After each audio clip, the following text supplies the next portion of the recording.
Shalom, మీకు ఉదయకాల శుభములు. అనుదిన వాక్య ధ్యానం డైలీ బ్రెత్కు మీకు స్వాగతం. Praise the Lord. ఈ దినము కొరకు సిద్ధపరచబడిన దేవుని వాక్యము పరమగీతము గ్రంథము 8వ అధ్యాయము 6వ వచనం. ప్రేమ మరణమంత బలవంతమైనది, ఈర్ష్య పాతాళమంత కఠోరమైనది. దాని జ్వాలలు అగ్ని జ్వాలాసమములు. అది యెహోవా పుట్టించు జ్వాల. నీ హృదయము మీద నన్ను నామాక్షరముగా ఉంచుము, నీ భుజమునకు నామాక్షరముగా నన్నుంచుము. ప్రభునందు పిల్లరా, ముందుగా మీకు హృదయపూర్వక వందనములు తెలియచేస్తూ ఉన్నాను. ఒక ప్రియురాలు మధ్య ఉన్నటువంటి ప్రేమ గురించి ఎంత వర్ణించినా కూడా తీరదు అని చెప్తూ ఉంటారు కదా. ఇక్కడ షూలమ్మితి సంఘము ప్రియుడిగా దేవుడు ఉన్న మాటలు మనకందరికీ తెలుసు. ప్రియుని పేరు చెక్కి ఉన్నటువంటి ఒక రత్నం కావచ్చు, లేదా ప్రియుడు లేక ప్రియురాలు తను ప్రేమించే వ్యక్తి ప్రేమ అంతటిపైన శాశ్వతంగా నాకే హక్కు ఉండాలి అన్నట్లుగా భావించే భావన కూడా కావచ్చు. ఒక ముద్ర పడినట్లుగా ప్రేమపై తన రూపమే ముద్రించబడాలని కోరుకోవటం దీని అంతరార్థం కావచ్చు. గ్రహించండి, ప్రేమ మరణమంత బలవంతమైనది. అంటే ప్రేమిస్తూ ఉంటే దాని బలవంతానికి ఏదైనా లొంగిపోక తప్పదు అని దీని అర్థం. మనుషులకు శత్రువు ఎవరండి చెప్పాలి అంటే మరణమే కదా. మరణం చాలా శక్తివంతమైనది. ఎవరైనా మరణానికి చేజిక్కారో ఇంకెన్నడూ ఆ మరణం విడిచిపెట్టదు.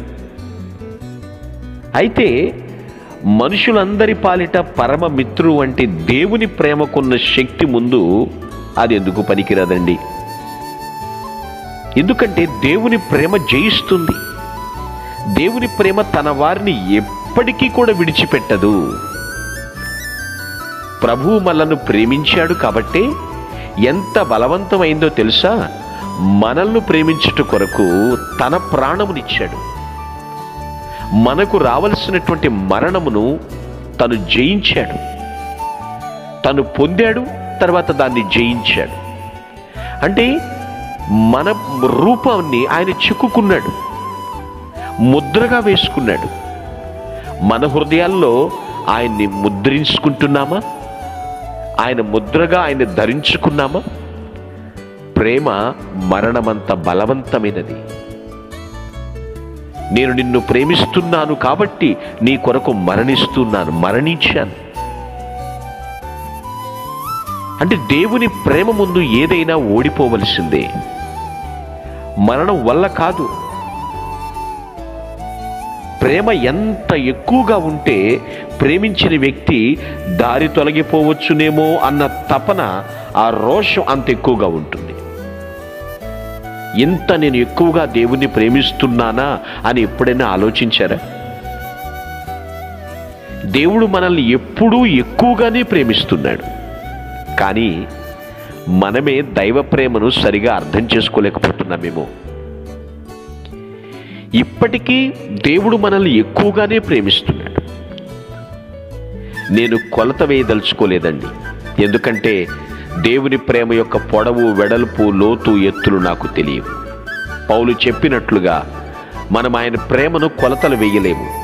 అయితే ఒక్కటి చెప్తుంది, ప్రేమ మరణమంత బలవంతమైనది. ఆయన ప్రేమించాడు అంటే తన ప్రియురాల్ని ఎప్పుడూ కూడా దేవుడు వదులుకోడు, ముద్రించుకుంటాడు. ఆ మాట యొక్క అర్థం ఇక్కడ వ్రాయబడి ఉంది పిల్లలు. ఎస్, నీ హృదయము మీద నన్ను నామాక్షరముగా ఉంచుము, నీ భుజమునకు నామాక్షరముగా నన్నుంచుము. ప్రియుని పేరు చెక్కి ఉన్న ఒక రత్నం నిజంగా నీ హృదయ సింహాసనంపై ప్రియుడైనటువంటి ప్రభు చెక్కబడి ఉంటే వేరెవ్వరికి నీ ప్రేమ అంతుపట్టదు. అయితే నీ క్రియలలో దేవుడు నిన్ను ఎంతగా ప్రేమిస్తున్నాడో బాహ్య సమాజానికి చూపించాలి. నీ జీవిత విధానం ద్వారా దేవుని ప్రేమ నిన్ను ఎంత అందలమెక్కించిందో, దేవుని ప్రేమ నీ కోసం ఎన్ని త్యాగాలు సహించిందో అది సమాజానికి, సభ్య సమాజానికి సరిగా కనపరచాలి. మరలా చెప్తున్నాను, ప్రేమ మరణమంత బలవంతమైనది.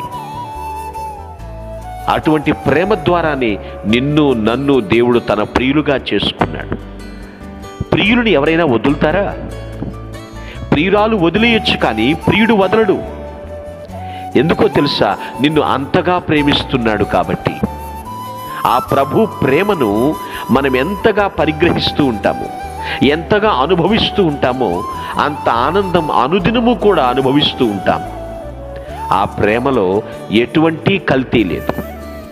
దేవుని ప్రేమను అనుదినము అనుభవించుదుముగాక. ఆమేన్. Praise the Lord. ప్రభు నామమున మీ అందరికీ వందనములు. ఈ మా సందేశముల ద్వారా మీరు ఆశీర్వదింపబడినట్లయితే మీ తోటి వారికి షేర్ చేసి దేవుని రాజ్య సువార్తలో మీరు కూడా పాలుభాగస్తులు కావాలని ఆశిస్తున్నాం. మొదటిసారిగా ఈ ఛానల్ను చూస్తున్నట్లయితే మా ఛానల్ను సబ్స్క్రైబ్ చేయండి. వీడియోలు నోటిఫికేషన్ రూపంలో పొందుటకు బెల్ బటన్ని ప్రెస్ చేయండి. God bless you.